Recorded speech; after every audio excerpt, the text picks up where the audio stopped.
नमस्ते।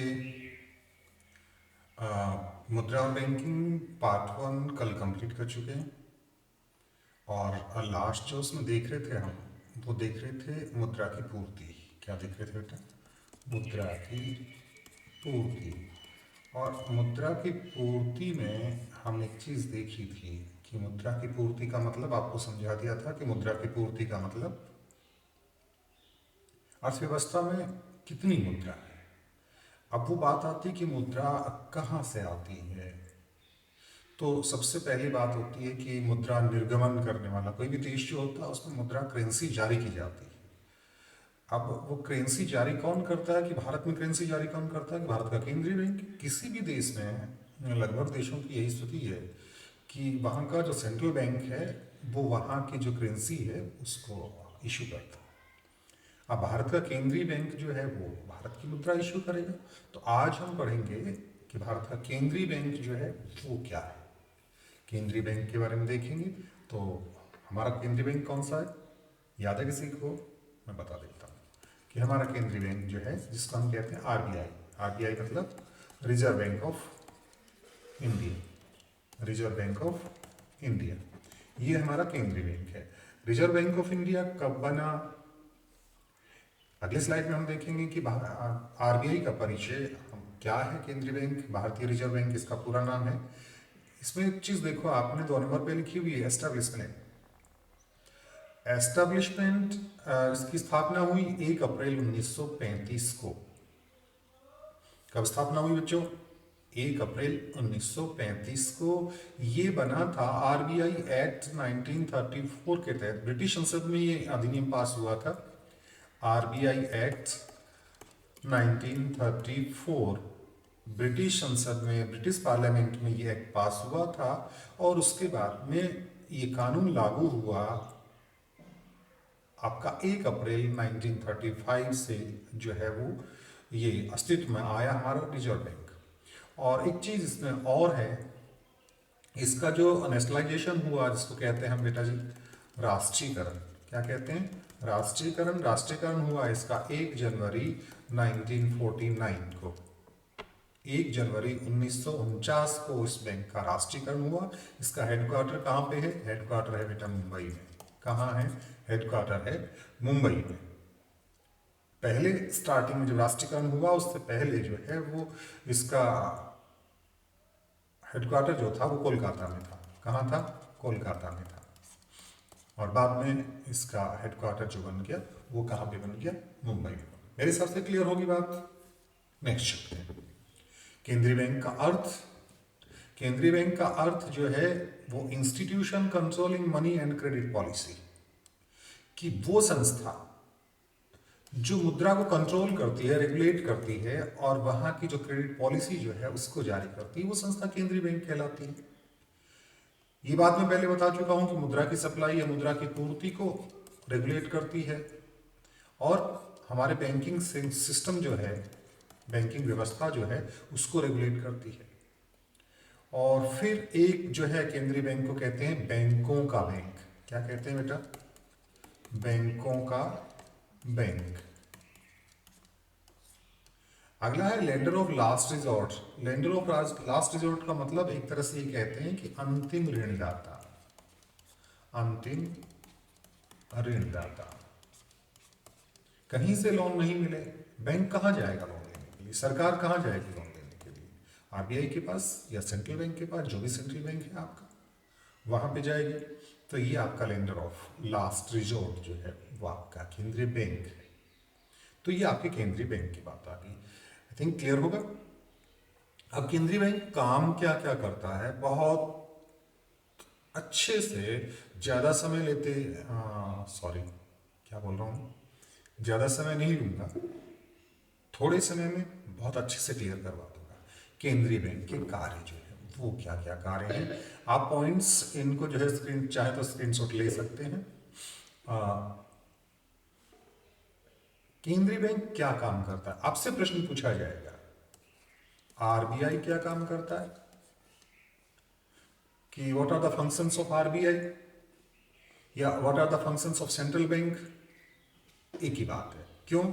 क्योंकि central bank हर देश का सेंट्रल बैंक होता है। तो इंडिया का जो सेंट्रल बैंक है वो आरबीआई है।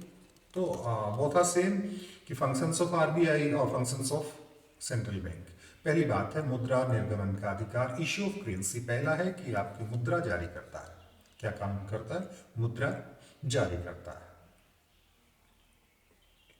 आपका 1 रुपए का नोट, 1 रुपए का सिक्का, 1 रुपए का नोट आपने देखे होंगे। 1 रुपए के नोट पे किसके सिग्नेचर होते हैं, कोई बता सकता है? चलो आपके लिए प्रश्न छोड़ता हूं। मैं आपको ये बता दूं कि 1 रुपए से ज्यादा के जो नोट हैं उनको आरबीआई इश्यू करता है। 1 रुपए का नोट कौन इश्यू करता है, किसके सिग्नेचर होते हैं? ऊपर के नोट पे आरबीआई के गवर्नर के सिग्नेचर होते हैं।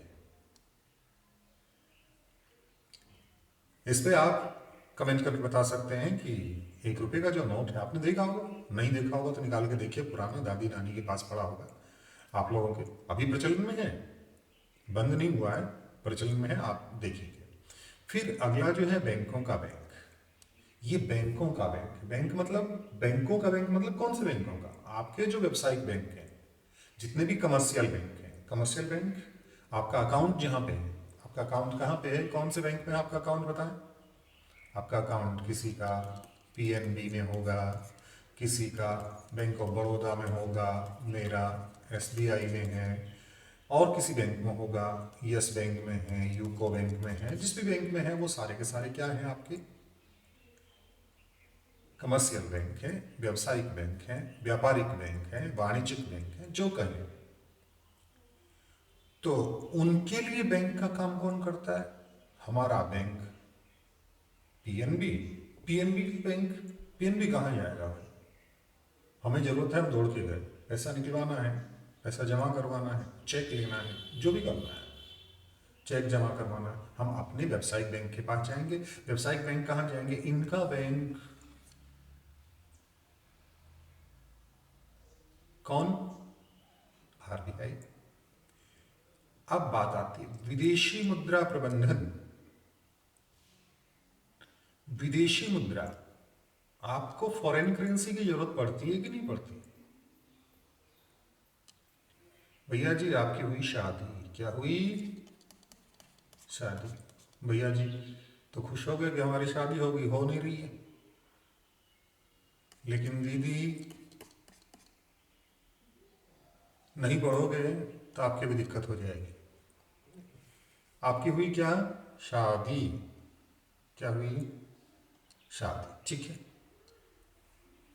और इस शादी के नाम से इरेजर काम नहीं करता रे हैं? ये क्या हुआ? नहीं नहीं,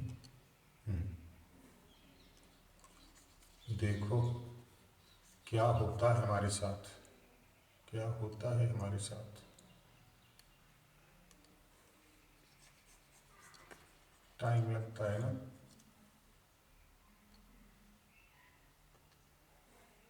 ट्राई करके देखते हैं। नहीं नहीं,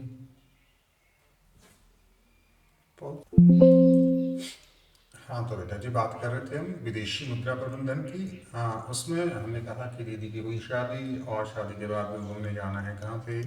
यूएसए जाना है, किसी दूसरे देश में जाना है घूमने के लिए। अब यहाँ से दीदी लेके गई क्या? हमारी करेंसी।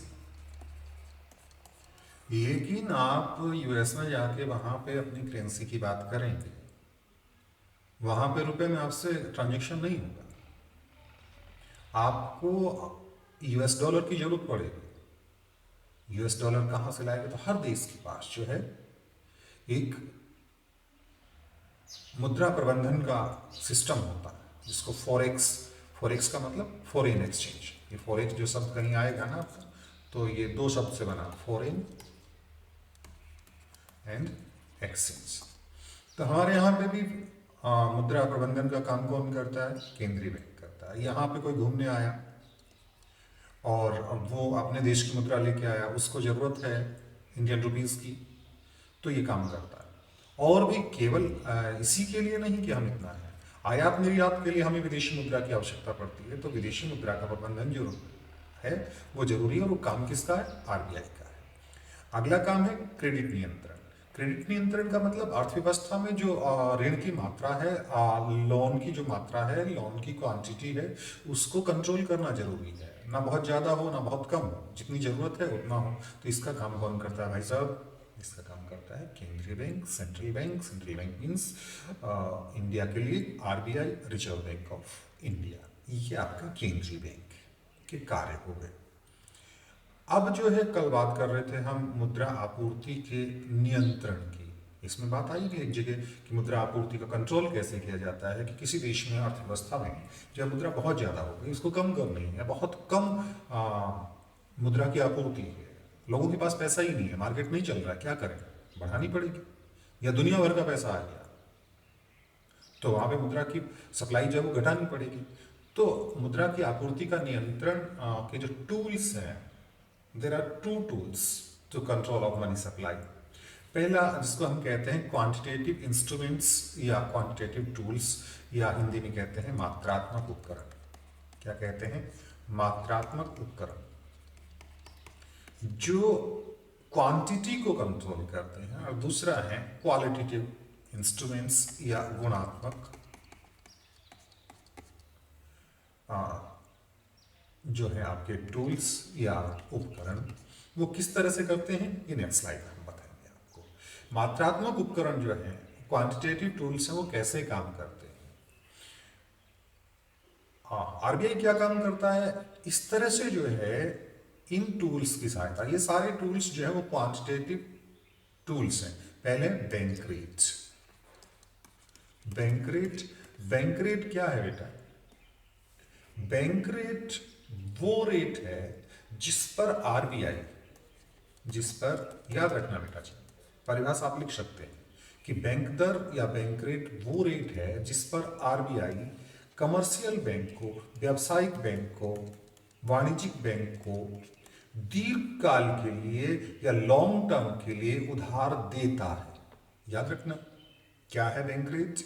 आरबीआई जिस रेट पर व्यावसायिक या कमर्शियल बैंक को लंबे समय के लिए, दीर्घकाल के लिए उधार देता है, ठीक है, ये जो है वो आपके बैंक रेट है, याद रखना। अब बैंक रेट से मुद्रा का जो है वो किस तरह से उसकी पूर्ति पर या उसकी सप्लाई पर कंट्रोल होगा। बैंक रेट बढ़ा दी, मान लो क्या किया, बैंक रेट बढ़ा दी।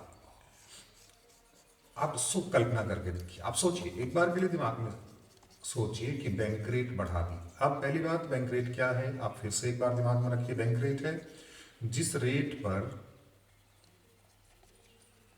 आरबीआई व्यावसायिक बैंकों को लोन देता है, जिस रेट पर आरबीआई व्यावसायिक बैंकों को लोन देता है। अब रेट दी बढ़ा, रेट इंक्रीज हुई। रेट इंक्रीज हुई इसका मतलब लोन महंगे हुए। एक मिनट, एक मिनट बच्चों, चाय पी लूं।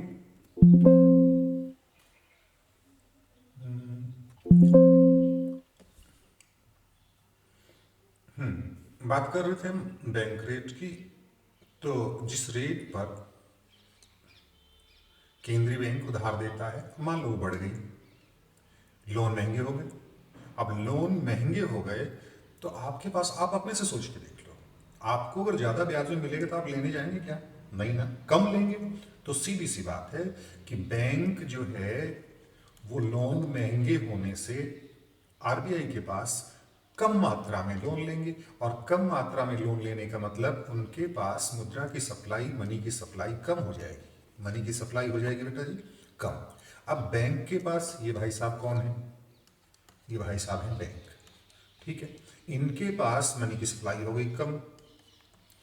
अब ये लोन किसको देता है? इन भाई साहब को। ये भाई साहब कौन है? हम हैं, आम जनता।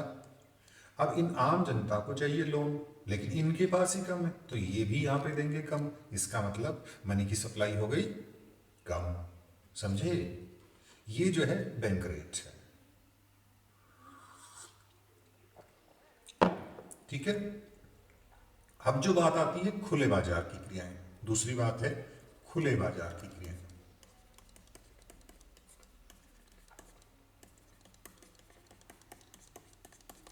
सिक्योरिटी जो होती हैं, जिनको हम हिंदी में कहते हैं प्रतिभूतियां,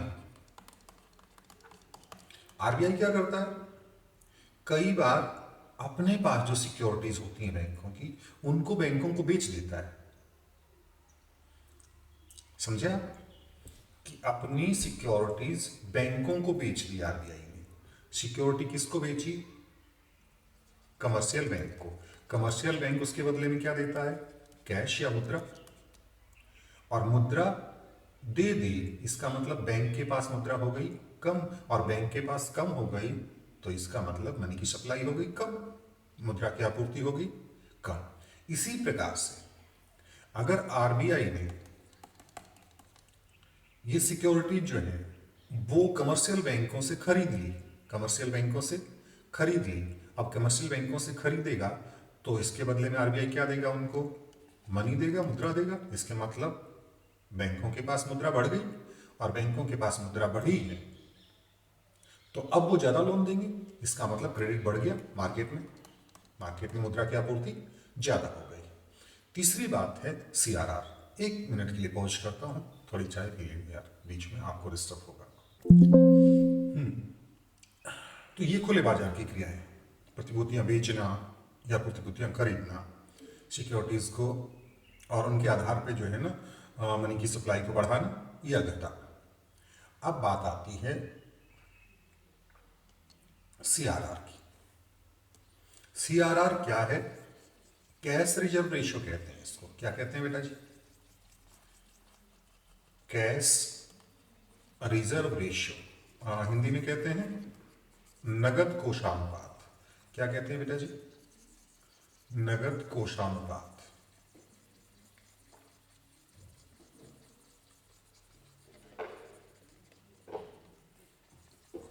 एक मिनट है ना,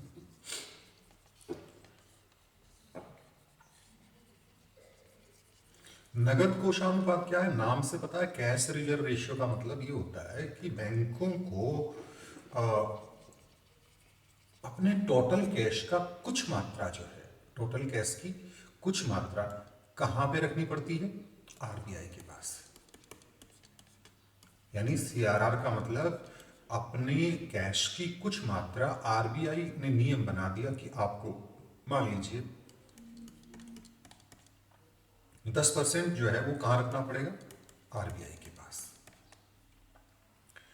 अब मान लो किसी बैंक के पास टोटल 1000 करोड़ रुपए में बात करें तो 1000 करोड़, उसमें से 10%, उसमें से 10%, 10% का मतलब 100 करोड़ कहां रखने पड़ेंगे, आरबीआई के पास रखने पड़ेंगे। अब इससे जो है वो आपकी मुद्रा की आपूर्ति कैसे बढ़ेगी, कैसे घटेगी। सीधी सी बात है कि सीआरआर को बढ़ा दिया, मान लीजिए अब 10% से बढ़ा के कितना कर दिया, 12% कर दिया, तो पहले 1000 में से 100 करोड़ आपने आरबीआई के पास रखा, बाकी आपके पास कितना बच गया, आपके पास लोन देने के लिए 900 करोड़ रुपए। लेकिन आरबीआई ने कहा ना भाई साहब, अब जो हम 10% में काम नहीं करेंगे, अब तो हम करेंगे 12% में।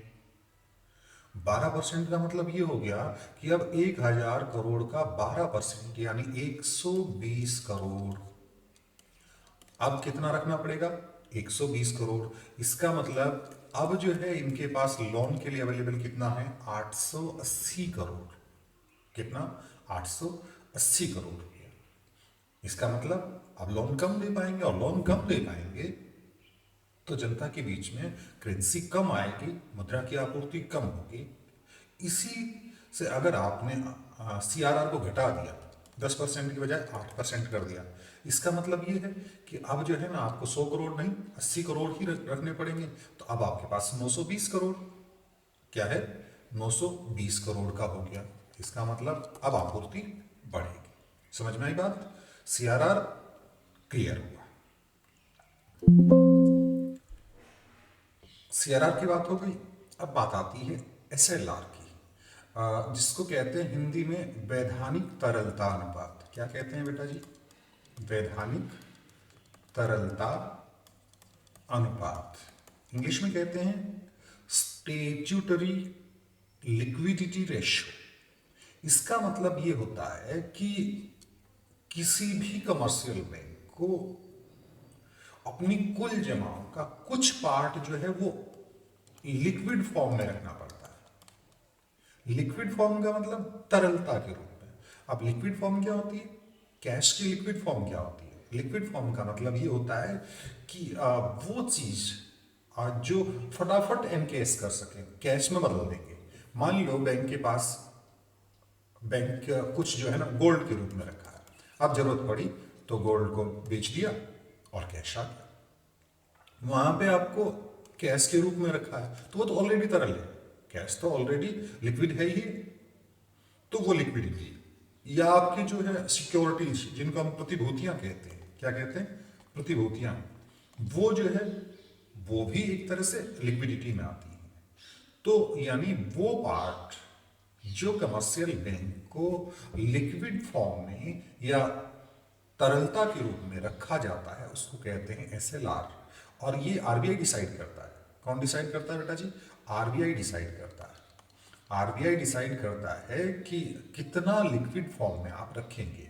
अब जैसे ही एसएलआर बढ़ा दिया, अब एसएलआर जो बढ़ा दिया तो उससे क्या हुआ कि उसको तो इतना परसेंट तो आपको रखना ही पड़ेगा। इसका मतलब वो अभी आप लोन के रूप में नहीं दे सकते, वो विभिन्न विपरीत परिस्थितियां आ गई आपकी, तब आप उसको जो है ना लोन के रूप में दे सकते हैं। तो ज्यादा हो गया, इसका मतलब मुद्रा की आपूर्ति घटेगी। एसएलआर के बढ़ने से मुद्रा की आपूर्ति घटती है एंड एसएलआर के घटने से मुद्रा की आपूर्ति बढ़ती है।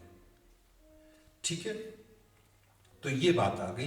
मात्रात्मक उपकरण में ये चार चीजें हैं, और मात्रात्मक उपकरण में दो चीजें और आती हैं, एक तो रेपो रेट एंड दूसरी reverse repo rate. Reverse repo rate को भी पढ़ेंगे हम, रेपो रेट को भी पढ़ेंगे हम। रेपो रेट पढ़ा होगा ना, आप अखबार में पढ़ते होंगे अगर आपने इस तरह के जो व्यापार वगैरह के और ये जो बैंकिंग से रिलेटेड पेज आते हैं आपके, तो वहाँ पे आपको बहुत बार रहता है कि बैंक ने, आरबीआई ने जो है रेपो रेट घटाई, रेपो रेट बढ़ाई। तो ये जो चीज़ है वो रेपो रेट क्या है वो हम आपको जरूर बताएंगे, लेकिन कल बताएंगे। तब तक के लिए बाय।